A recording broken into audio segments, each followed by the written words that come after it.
નમસ્કાર વિદ્યાર્થી મિત્રો, પ્રકરણ 3 સમમિતિ. સમમિતિ એટલે શું? તો સમમિતિ એટલે કે સમરૂપતા. કોઈ વસ્તુ છે એ બંને બાજુ સરખી હોય તો એ સમમિતિ દર્શાવે છે તેવું કહી શકાય. ધારો કે આ ચોરસ છે, ચોરસની એક બાજુ હું ભાગ પાડું છું તો આ બંને ભાગ સરખા ભાગ બને છે, તો આને શું કહેવાશે? આ સમમિતિ. આને કહેવાશે સમમિતિ. કે આકાર વસ્તુની સમરૂપતા બાબતનો ખ્યાલ મેળવી સમમિતિ રેખાનું અસ્તિત્વ જાણે છે. એટલે કે કોઈ પણ આકાર છે તેને બે સરખા ભાગમાં તમે વહેંચી શકો છો, તે ભાગ સમમિતિ દર્શાવે છે તેવું કહી શકાય. હવે કેટલીક યાદ રાખવાની બાબતો કે સમમિત આકૃતિની સમિતિની રેખાથી કરેલા બે અર્ધભાગ એકબીજા ઉપર પૂરેપૂરા બંધ બેસે છે.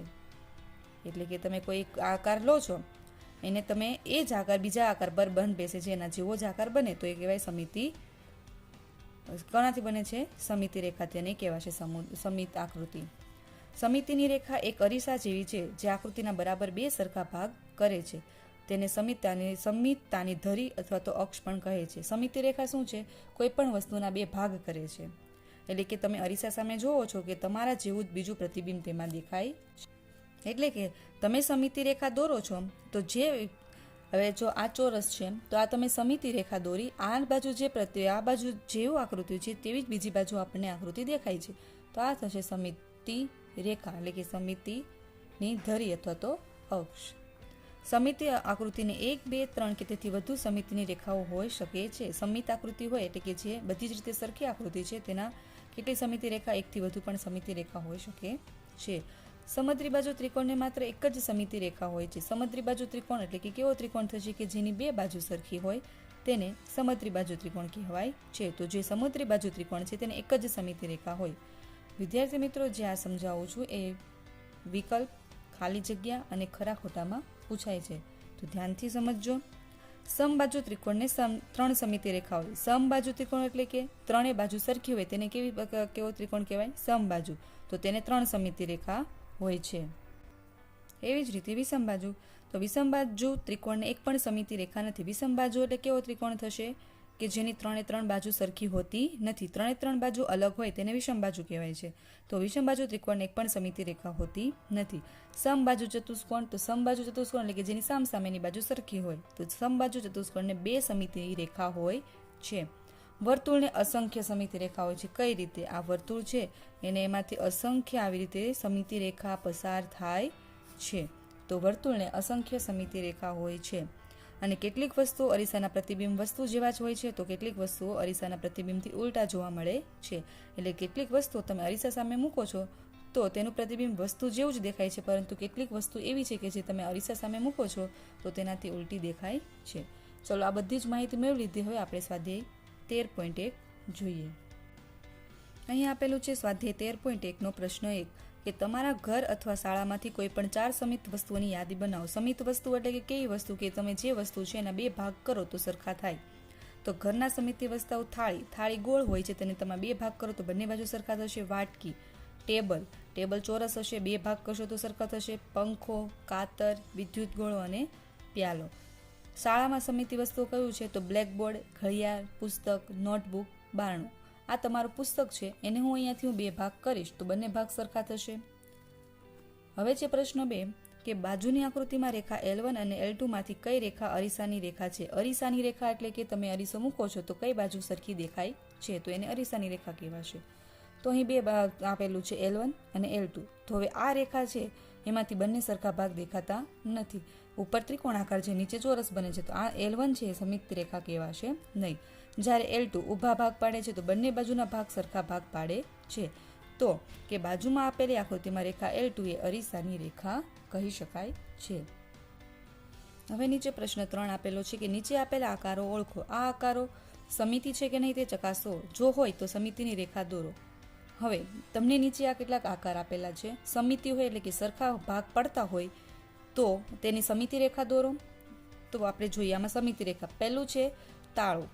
હવે આ તાળું છે તેમાં સમિતિ રેખા આપણે દોરવી છે, તો સમિતિ રેખા કઈ રીતે દોરવાની કે સરખા ભાગ પડતો હોય તો આને ઊભી રીતે દોરું તો એને બે સરખા ભાગમાં વહેંચે છે. તો સમિતિ રેખા થશે. આને કહેવાશે સમિતિ રેખા. એવી જ રીતે છે આ ગ્લાસ. તો ગ્લાસને હું આડો કરીશ કે ઊભી લીટી, તો આમાં પણ મારે કેવી સમિતિ રેખા દોરવી પડશે? ઊભી. તો આ ઊભી સમિતિ રેખા દોરી શકાય છે. હવે આ ત્રીજું ચિત્ર છે. તો આ આકાર સમમિત નથી, આ આકાર બધી જ બાજુથી સરખો નથી, તો આમાં સમિતિ રેખા દોરી શકાશે નહીં. હવે છે ટેલિફોન.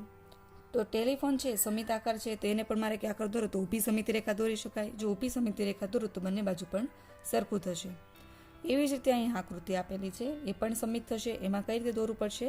આ રીતે આડી સમિતિ રેખા દોરવી પડશે. તો જોઈ શકાય છે કે બંને બાજુ સરખા ભાગ પડે છે.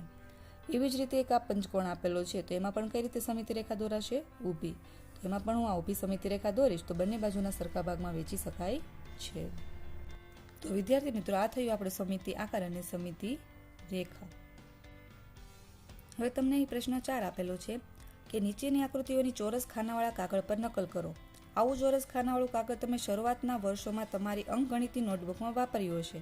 તો પછી આ આકૃતિને કેવી રીતે પૂરી કરો કે જેથી તમારા દોરેલ તૂટક રેખા તે આકૃતિની સમિતિ રેખા બને?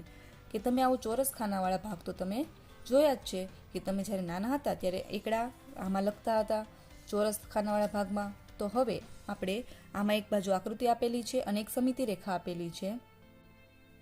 તો અહીં એક આકૃતિ આપેલી છે. તો એ આ સૂચનામાં શું કહે છે કે તમારે જે આકૃતિ આપેલી છે એની સામે આ સમિતિ રેખા છે, તો તેની સામેની બાજુ તમારે બીજી એવી જ આકૃતિ બનાવવાની છે. તમે ચિત્રકલામાં આ પ્રકારનું ભાત ચિત્ર બનાવો છો કે એક બાજુનો ભાગ તમે દોરો છો, તો એક બાજુનો ભાગ તમે કઈ રીતે દોરો છો? વચ્ચે લીટી કરો છો, એક બાજુનો ભાગ દોરાય છે, પછી એની બાજુ પછી સામેની બાજુનો ભાગ દોરો છો. એ જ રીતે તમારે અહીંયા કરવાનું છે. તો આપણે જોઈએ કે આ આકૃતિ પૂર્ણ કરતા કેવી આકૃતિ બને છે. તો આ પ્રકારની આકૃતિ બનશે. પહેલી આકૃતિ આ બાજુ હતી, તો એનો આ સમિતિ રેખા હતી. બીજી બાજુ આ ભાગ દોરું છું તો આ ત્રિકોણ પ્રકારનું બને છે. એવી જ રીતે અહીં છે, ત્રિકોણ પ્રકારનું નહીં, પણ આ કેવું કહેવાશે? ચોરસ કહેવાશે. પછી આ છે એક બાજુ ભાગ આ રીતે આપેલો હતો, એને નીચે પાછો ભાગ પૂર્ણ કરો તો એ આ પ્રકારની આકૃતિ બને છે. એક બાજુનો ભાગ તમને અહીં આપેલો છે આ રીતનો. હવે એને હું પૂર્ણ કરીશ તો એનો ભાગ આ રીતે બનશે. આ બાજુ પૂર્ણ કરીશ તો એવી જ રીતે તમે બધી જ આકૃતિ પૂર્ણ કરશો તો તમને નવા આકાર બનતા દેખાશે. જો તમારે સમિતિ રેખાની વધુ માહિતી મેળવવી હોય તો તમારે શું કરવાનું છે કે એક પેજ લેવાનું છે. એક પેજમાં તમે એક બાજુનો, એટલે કે તમે ધારો કે આ પેજ છે એમાં એક બાજુ વચ્ચે ભાગ પાડી દો.